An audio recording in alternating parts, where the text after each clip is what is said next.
The Russian Volunteer Corps fighting against Russian invasion of Ukraine and the 5th Mechanized Brigade of Ukraine's ground forces have refuted reports about Russia's alleged occupation of the settlement of Iskra in eastern Donetsk region. In a joint statement posted in Telegram, the volunteers and the brigade's fighters stated that the Russian command sent several suiciders to raise a Russian flag in Iskra settlement as part of Kremlin's information and psychological war and in an attempt to create a victory image for the higher military political leadership of the Russian army. As a result, 2 Russian flag bearers were eliminated, while the other 2 were taken prisoner by Ukrainian fighters.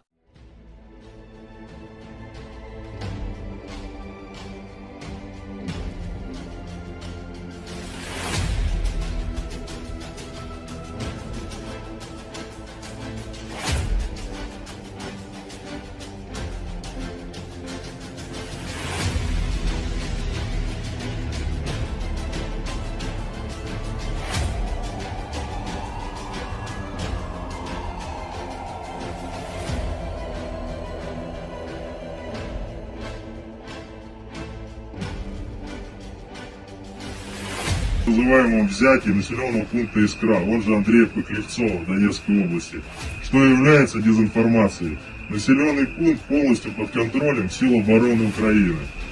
Воины спецподразделения Тимура Гурмо совместно с 5-й окремой Важкой механизированной бригадой ЗСУ одну из просочившихся двоечек уничтожили, вторую из просочившихся двоечек, так называемых знаменосцев, взяли в плен. Какая задача стояла в населенном пункте? Наше командование поставило нам задачу в 5 местах выйти на дрон с российским флагом и сфотографироваться. Я сфотографировался. Слава Украине! Героям слава! The Ukrainian Defense Forces have struck a seaport in the Astrakhan region of the Russian Federation, hitting a ship carrying components for the Shahids from Iran, the General Staff of the Armed Forces of Ukraine reported. As part of reducing the enemy's ability to carry out airstrikes, on August 14, units of the Special Operations Forces of the Armed Forces of Ukraine, in cooperation with other components of the Defense Forces, carried out a fire strike on the Alya seaport, Astrakhan region of the Russian Federation, the report says. The operation by the Ukrainian Special Operations Forces, carried out in coordination with other branches of the defense forces, was aimed at reducing the enemy's ability to carry out airstrikes against Ukraine. Russia uses the Alya port as an important logistics hub for the supply of military goods from Iran, the Ukrainian military said in a statement. The Russian seaport of Alya is located in the village of Alya, the Lymansky district of the Astrakhan region. The facility is situated in the delta of the Volga River, which flows into the Caspian Sea. Last September, the U.S. Treasury and State Department imposed sanctions on ships and companies it said were involved in supplying Moscow with Iranian weapons. Terminals and ports comprised 7% of Ukraine's successful strikes on Russian territory since the beginning of 2025, the Ukrainian military said. Most of the Ukrainian deep strikes took place over a range between 200 and 1,000 kilometers, it added. Ukraine estimated that its strikes dealt $74.1 billion in damages this year, but did not provide details on its calculations. On November 6 last year, a Ukrainian strike drone hit a missile boat of the Caspian flotilla of the Russian Navy at the naval base in Kaspiysk. The drone traveled approximately 1,500 kilometers from the Ukrainian border to reach its target. It is home to the Russian Navy's Caspian flotilla and coastal troops, including marine forces, according to the independent Russian Astra media outlet. The flotilla has conducted missile strikes on Ukraine, and the 177th Marine Regiment has participated in combat operations in the Kherson and Zaporizhia regions, the publication noted.